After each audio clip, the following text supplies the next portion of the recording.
During the process of playing this game, I felt like I learned what it was like to take care of 5 children at once.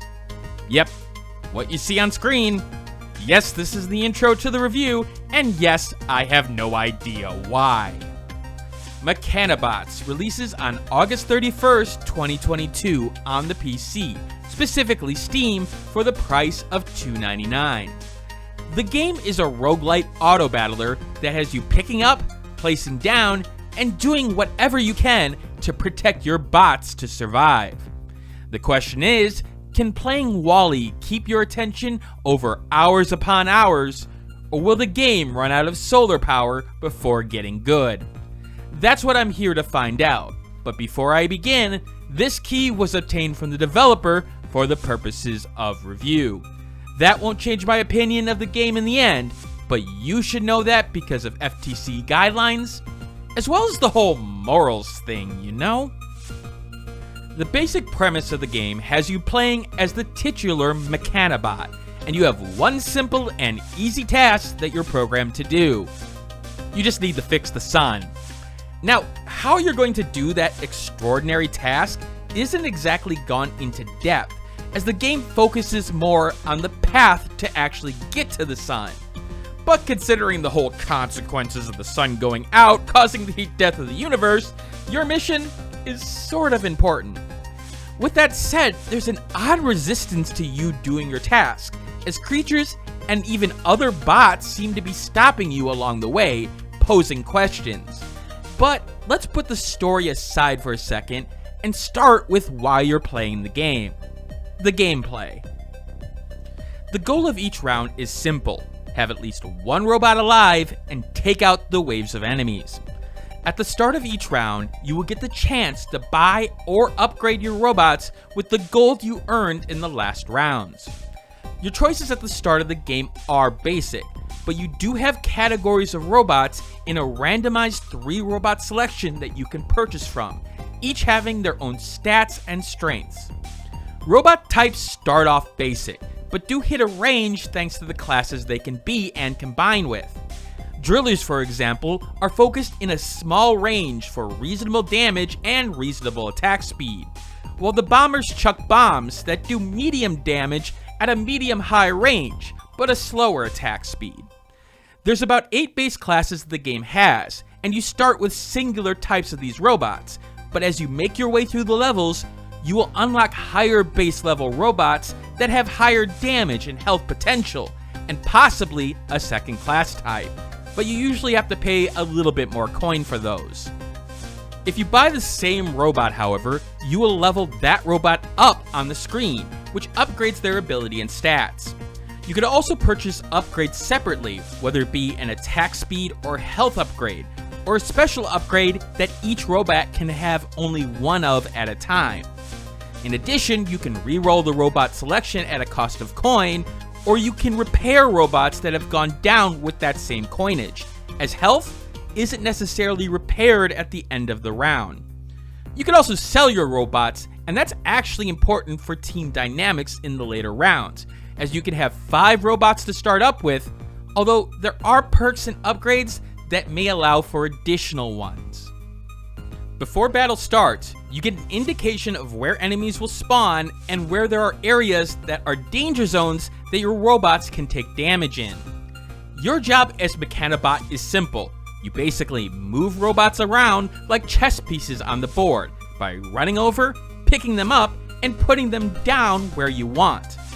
You don't attack, and your only real ability from the get-go is a magnet ability allowing you to grab all the robots in the range of the magnet and pick them up at the same time. This leads to the strategy gameplay, which is basically managing your force's health and attacking throughout the play session. See, enemies will move around and new danger zones will pop up from time to time. You need to make the split-second decisions in which what robots you need to focus on getting to safety, or even moving robots into the right range against the enemies that you want to focus on. The gameplay is reasonably effective in terms of the balance and the mechanics that work here.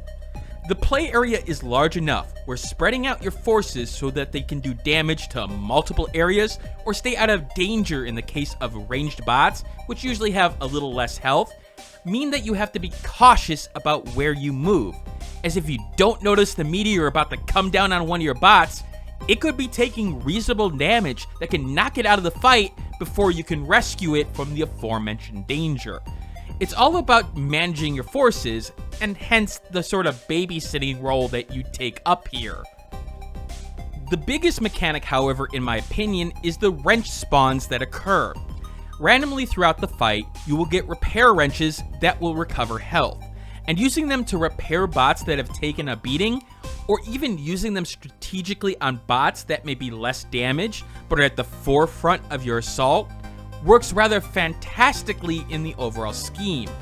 This is especially true as you get permanent upgrades back at your base, where multiple wrenches can spawn or be held onto and can even carry over in between rounds, although like mentioned, health doesn't always regenerate in between those rounds.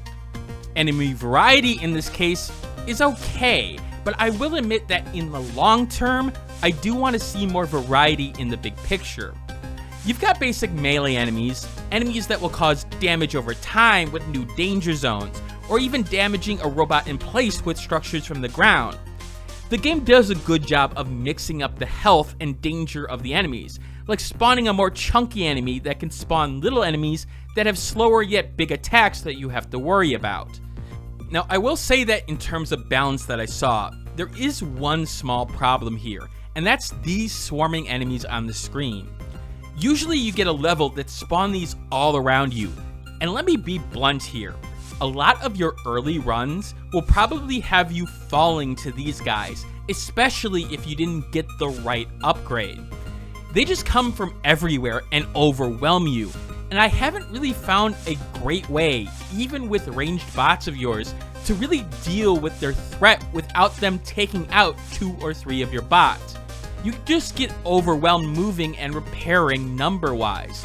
Now the game seems to recognize this because the upgrade that comes afterward is usually a bunch of coin, which you probably will use to repair your bots, but it gets a little bit annoying, especially run from run, because it always seems to be the low point in terms of the run. It always seems to happen here, and I don't know exactly if that's healthy for the game in the big picture.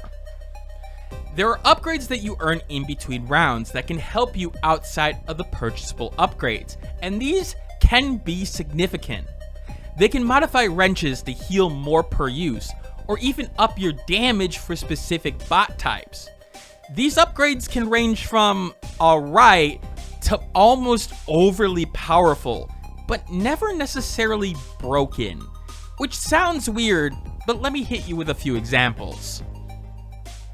For example, I found myself taking the repair upgrade a lot of the one that chains from one robot to the next 2, because even though you take a little bit of less healing at that point per robot compared to other wrench upgrades, the sheer amount that it can heal over your entire team really helped my strategy a lot of the time, especially with some of the more permanent upgrades. Now look, this is a powerful upgrade, but it's not broken in my opinion. You can still get majorly overwhelmed, especially in certain areas, as it can't protect you against, well, like those swarming enemies. But then there's this upgrade. It may seem insignificant at first, the ability to pause time when picking up a robot. I mean, it's not like you can attack during that time period, right? The other robots are paused, and the fact is, when you pick up a robot, he can't attack. Well, it's more so the fact that pausing time means that you can move that robot anywhere on screen out of trouble, and put yourself in a position to pick up another bot in that same breath, or at least significantly reduce the range in which you need to travel to get to them. Honestly, a lot of my first successful runs was with this upgrade.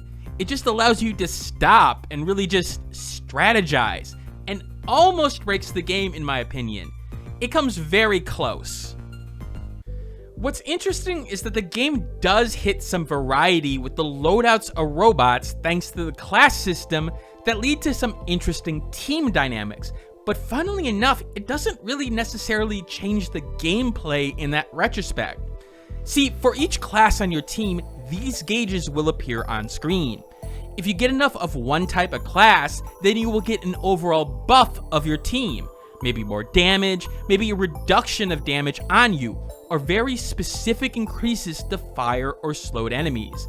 So there's synergy here, and combine that with the star system of upgrading robots, there are significant choices you have to make thanks to the relatively smaller amount of currency you get, that you'll have to make tough decisions about selling robots or changing team dynamics over time. This leads to the most complicated item to talk about in this game. It's replayability. So, seeing the different combination of robots working together and adjusting your strategy little by little with what RNG the game is giving you does help in making runs feel slightly different from run to run. It does help that some of the more permanent upgrades in the game, which can obviously help you to get higher levels, reward big bonuses for getting certain amounts of robots and different types of teams. The game also adds the ability to enhance the difficulty with prestiging after beating the game, upping the amount of currency earned and difficulty against enemies, specifically with their health. One of the big keys there is that health doesn't just make them more of a bullet sponge. They actually will get stronger over time, especially if left alone. So it does affect damage and needing to reset them in certain ways. But your part actively is always just moving them around, and while you do come up with different strategies, especially in groupings, that can feel a little bit too repetitive over time. Again, there are upgrades that change this behavior slightly, things like the time stop or the chaining wrenches, but I do feel like giving an active ability to the main Mechanibot could have really enhanced the long-term nature of the game, even if it was a very, very small effect or attack. But on the other hand, I can't say that during my first 15 hours I got bored, but I did space out a bit of the runs that did help that. The biggest complaint about the gameplay and the experience I had actually has to do with the game's presentation and a very specific case on the controls. The game's presentation overall is fine. I do like the simple design of the robots and the color coordination with them, and it's not ugly to look at. Animation here isn't exactly complicated, however. Robot attack animations just sorta highlight them and do this weird wave thing, and your robot movement feels like you're just sliding on an ice hockey rink. You do get some enemies that have a little bit more animation, like the slimes, but it's designed to be simple and, well, it does get the information across in terms of movement or attacking rather easily without being distracting. The biggest issue I have with the presentation is when the screen gets too busy or filled. Take this giant enemy for example. It is very easy to get one of your robots lost behind the dude to the point where you almost forget about them. Sometimes it's necessary based on enemy spawns to put them there, and I do wish the enemy would be semi-transparent in this case so I could see them clearly. This also does happen when one of your guys get overrun by those swarms, where you literally have problems seeing them. As for the control problem, it comes to characters or items being close to one another. There could be frustration about grabbing the right item in that case, especially after using the magnet ability and dropping all of them down, and then trying to redistribute them.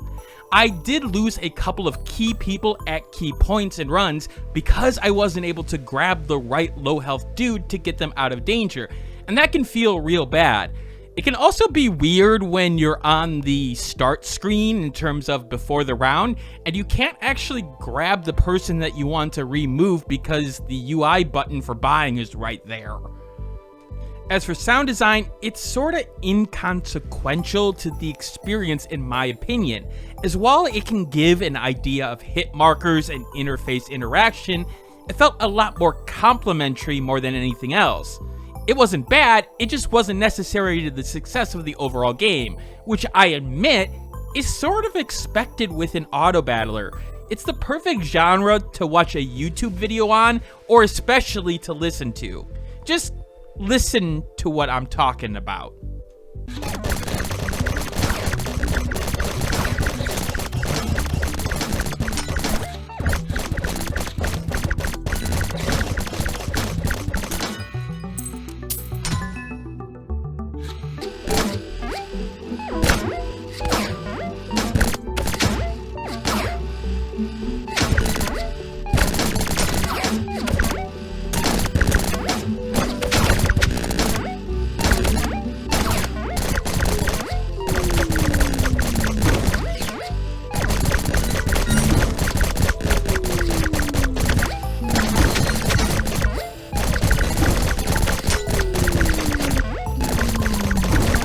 This also somewhat goes with the music as well, but the music does hit themes of space with some of its tones, and use of things like what I think is a xylophone.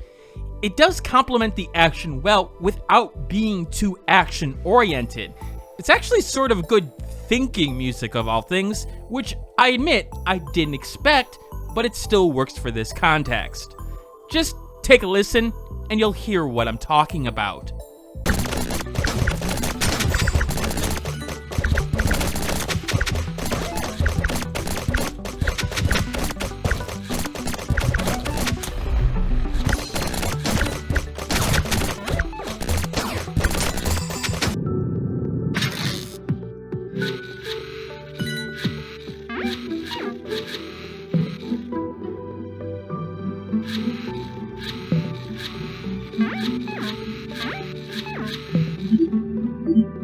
As for the story, it's cute, yet it's trying very hard to have a mysterious angle in it, which I'm going to admit works, and yet it doesn't.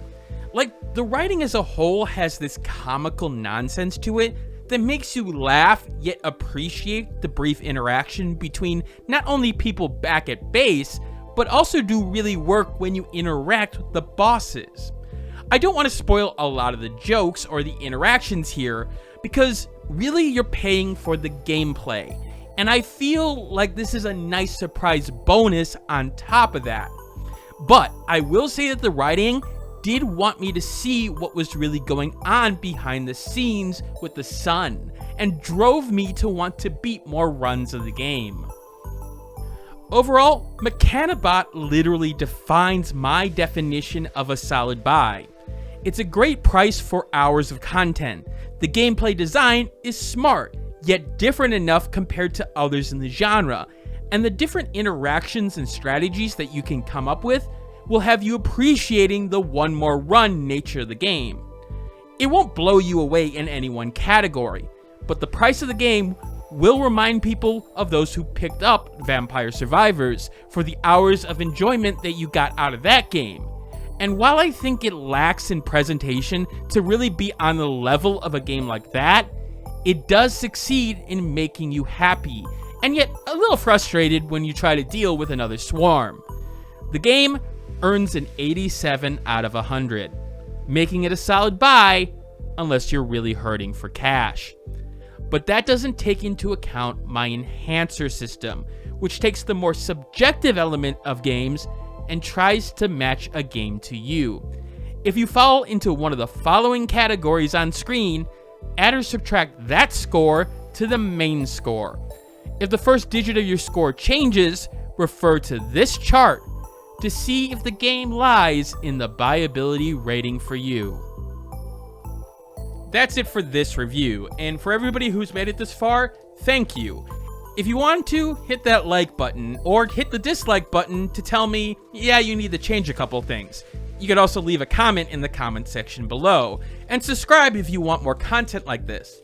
As to what I will review next, I have no idea. I am going to Disney for a couple of days in the next few days, so I will not be streaming later this week in terms of Thursday and Friday.